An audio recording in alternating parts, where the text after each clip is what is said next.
ధన్యవాదాలు అధ్యక్ష. అధ్యక్ష, ఆహారమే ఔషధం అని మన పెద్దలు చెప్పారు అధ్యక్ష. కానీ నేడు ఆహారమే విషంగా మారుతున్న పరిస్థితిని మనం చూస్తున్నాం అధ్యక్ష. దానికి ప్రధాన కారణం ఆహార కల్తీ అధ్యక్ష. లాభార్జనే లక్ష్యంగా బియ్యంలో రాళ్లతో మొదలై నేడు పవిత్ర ప్రసాదం దాకా చేరుకుంది అధ్యక్ష ఈ కల్తీ. అధ్యక్ష, జీర్ణ వ్యవస్థ, నాడీ వ్యవస్థ కుప్పకూడమే కాక క్యాన్సర్ మహమ్మారి గుప్పెట్లోకి తీసుకువెళ్లి ప్రాణాలను కబలిస్తుంది అధ్యక్ష ఈ కల్తీ.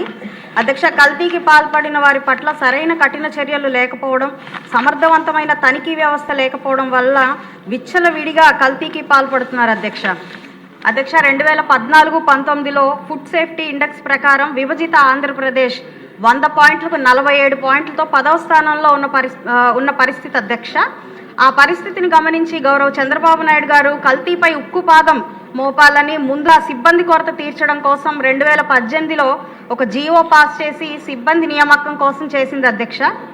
అయితే గత అవివేక, అసమర్థ, అహంకార పూరిత ప్రభుత్వం, ప్రజారోగ్యం పట్టని వైసీపీ ప్రభుత్వం ఈ జీవోను చెత్తకుప్పలో వేసింది అధ్యక్ష. తత్కారణంగా 2023 నాటికి ఈ ఫుడ్ సేఫ్టీ ఇండెక్స్ నివేదిక ప్రకారం ఆంధ్రప్రదేశ్ చిట్ట చివరి స్థానానికి చేరుకొని, అంటే 100కి 22 పాయింట్లతో 28వ స్థానానికి పడిపోయింది అధ్యక్ష.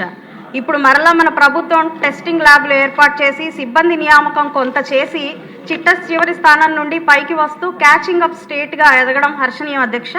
అయినప్పటికీ జనాభా నిష్పత్తి ప్రకారం సిబ్బంది లేని పరిస్థితి కనపడుతుంది అధ్యక్ష.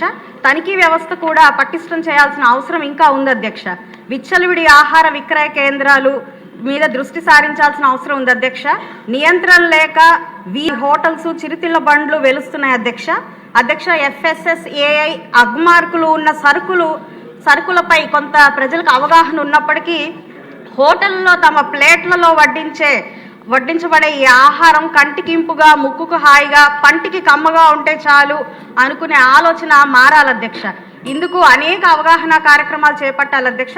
అధ్యక్ష, ఇది ఎన్నో సమస్యల్లో ఒక సాధారణ సమస్యగా కాకుండా దీనిని అప్కమింగ్ డిజాస్టర్గా, అంటే రాబోయే ప్రాణాంతక విపత్తుగా దీన్ని గుర్తించి కల్తీ పట్ల, శిక్షల పట్ల కఠినమైన నిర్ణయాలు తీసుకోవాల్సిందిగా గౌరవ వైద్య ఆరోగ్య శాఖ మంత్రివర్యులు కోరుతున్నాను అధ్యక్ష.